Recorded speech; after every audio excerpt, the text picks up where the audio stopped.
चंडिका देवी को नमस्कार है।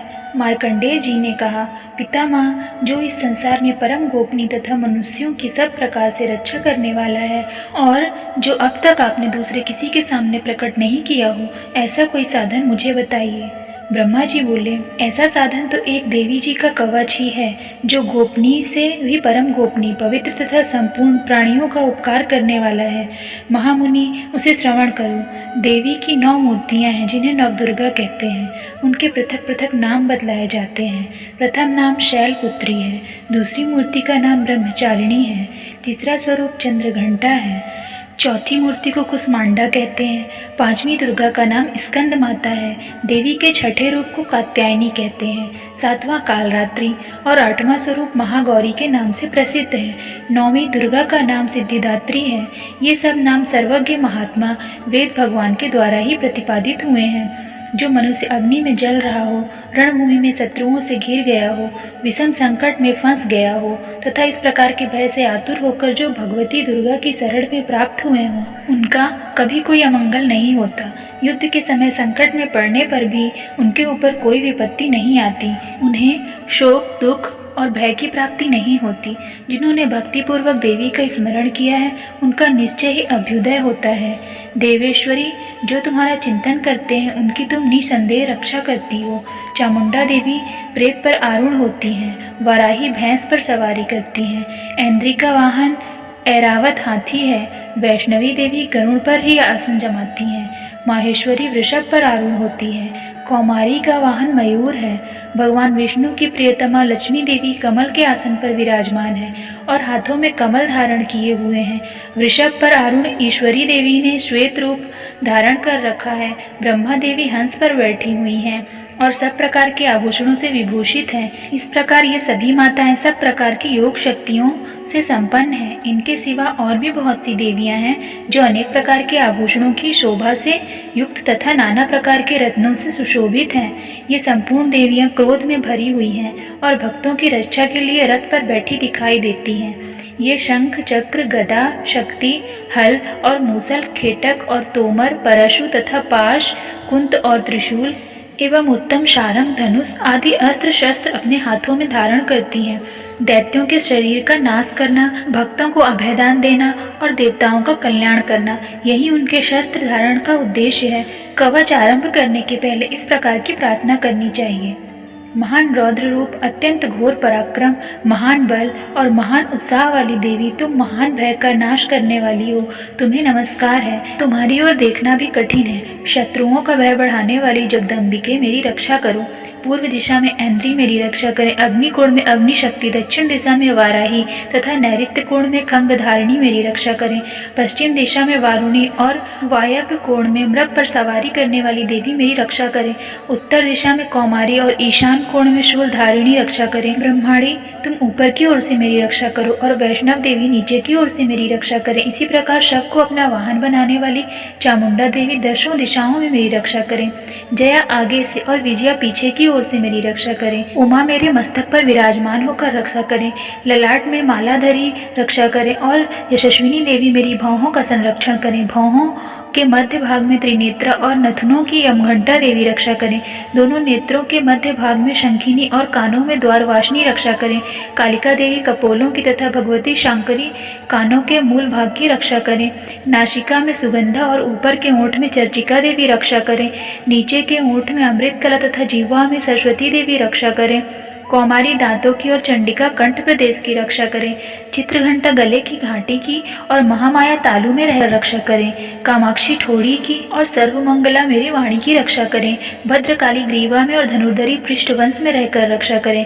कंठ के बाहरी भाग में नील ग्रीवा और कंठ की नील में नलकुबरी रक्षा करें। दोनों कंधों में खड़ंगिनी और मेरी दोनों भुजाओं में वज्रधारिणी रक्षा करें। दोनों हाथों में दंडिनी और अंगुलियों में अंबिका रक्षा करें। शूलेश्वरी नखों की रक्षा करें। मुकुटेश्वरी कुक्षी में रहकर रक्षा करें। महादेवी दोनों स्तनों की और शोक विनाशिनी देवी मन की रक्षा करें। ललिता देवी हृदय में और शूलधारिणी उदर में रहकर रक्षा करें। नाभि में कामिनी और गुह्या भाग की गुहेश्वरी रक्षा करें। पूतना और कामिका लिंग की और महिषवाहिनी गुदा की रक्षा करें। भगवती कटी भाग में और विंध्यवासिनी घुटनों की रक्षा करें। संपूर्ण कामनाओं को देने वाली महाबला देवी दोनों पिंडलियों की रक्षा करें। नारसिंगी दोनों घुट्टियों की रक्षा करें और तेजस्वी देवी दोनों चरणों के पृष्ठ भाग की रक्षा करें। श्री देवी पैरों की अंगुलियों में और तलवाशनी पैरों के तालुओं में रहकर रक्षा करें। अपनी दाढ़ों के कारण भयंकर दिखाई देने वाली दंष्टा कराली देवी नखों की और ऊर्ध्वकेशिनी देवी केशों की रक्षा करें। रोमावलियों के छिद्रों में कौवेरी और त्वचा की वागीश्वरी देवी रक्षा करें। पार्वती देवी रक्त, मज्जा, वसा, मांस, हड्डी और मेद की रक्षा करें। आंतों की कालरात्रि और पित्त की मुकुटेश्वरी रक्षा करें। मूलाधार आदि कमल कोशों में पद्मावती देवी और कफ में चूड़ामणि देवी स्थित होकर रक्षा करें। नख के तेज की ज्वालामुखी रक्षा करें। जिसका किसी भी अस्त्र से भेदन नहीं हो सकता, वह अभेद्या देवी शरीर की समस्त संधियों में रहकर रक्षा करें। ब्रह्माणी, आप मेरे वीर की रक्षा करें। छत्रेश्वरी छाया की तथा धर्मधारिणी देवी मेरे अहंकार, मन और बुद्धि की रक्षा करें। हाथ में वज्र धारण करने वाली वज्रहस्ता देवी मेरे प्राण, अपान, व्यान, उदान और समान वायु की रक्षा करें। कल्याण से शोभित होने वाली भगवती कल्याण शोभना मेरे प्राण की रक्षा करें। रस, रूप, गंध, शब्द और स्पर्श, इन विषयों का अनुभव करते समय योगिनी देवी रक्षा करें तथा सत्व गुण, रजोगुण और तमोगुण की रक्षा सदा नारायणी देवी करें। वाराही आयु की रक्षा करें। वैष्णवी धर्म की रक्षा करें तथा चक्रिणी देवी यश, कीर्ति, लक्ष्मी, धन तथा विद्या की रक्षा करें। इंद्राणी, आप मेरे गोत्र की रक्षा करें। चंडिके, तुम मेरे पशुओं की रक्षा करो। महालक्ष्मी, पुत्रों की रक्षा करें और भैरवी, पत्नी की रक्षा करें। मेरे पथ की सुपता तथा मार्ग की क्षेमकारी रक्षा करें। राजा के दरबार में महालक्ष्मी रक्षा करें तथा सब और व्याप्त रहने वाली विजया देवी संपूर्ण भयों से मेरी रक्षा करें। देवी, जो स्थान कवच में नहीं कहा गया अतएव रक्षा से रहित है, वह सब तुम्हारे द्वारा सुरक्षित हो, क्योंकि तुम विजयशालिनी और पापनाशिनी हो। यदि अपने शरीर का भला चाहे तो मनुष्य बिना कवच कहीं एक पग भी न जाए। कवच का पाठ करके ही यात्रा करे। कवच के द्वारा सब ओर से सुरक्षित मनुष्य जहाँ जहाँ भी जाता है, वहाँ वहाँ उसे धन लाभ होता है तथा संपूर्ण कामनाओं की सिद्धि करने वाली विजय की प्राप्ति होती है। वह जिस जिस अभीष्ट वस्तु का चिंतन करता है, उसे उसको निश्चय ही प्राप्त कर लेता है। वह पुरुष इस पृथ्वी पर तुलना रहित महान ऐश्वर्य का भागी होता है। कवच से सुरक्षित मनुष्य निर्भय हो जाता है। युद्ध में उसकी पराजय नहीं होती तथा वह तीनों लोकों में पूजनीय होता है। देवी का यह कवच देवताओं के लिए भी दुर्लभ है।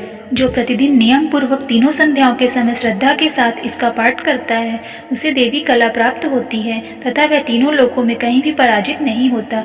इतना ही नहीं, वह अब मृत्यु से रहित हो 100 से भी अधिक वर्षों तक जीवित रहता है। मकरी, चेचक और कोढ़ आदि उसकी संपूर्ण व्याधियां नष्ट हो जाती हैं। कनेर, भांग, अफीम, धतूरे आदि का स्थावर विष, सांप और बिच्छू आदि के काटने से चढ़ा हुआ जंगम विष तथा अहिफेन और तेल के संयोग आदि से बनने वाला कृत्रिम विष, ये सभी प्रकार के विष दूर हो जाते हैं, उनका कोई असर नहीं होता। इस पृथ्वी पर मारण, मोहन आदि जितने अभिचारिक प्रयोग होते हैं तथा इस प्रकार के जितने मंत्र यंत्र होते हैं, वे सब इस कवच को हृदय में धारण कर लेने पर उस मनुष्य को देखते ही नष्ट हो जाते हैं। ये ही नहीं, पृथ्वी पर विचरने वाले अत्यंत बलवती भयानक डाकिनियां, ग्रह, भूत, पिशाच, यक्ष, गंधर्व, राक्षस, ब्रह्म राक्षस, बेताल, कुष्मांड और भैरव आदि अनिष्ट कारक देवता भी हृदय में कवच धारण किए रहने पर उस मनुष्य को देखते ही भाग जाते हैं। कवचधारी पुरुष को राजा से सम्मान वृद्धि प्राप्त होती है।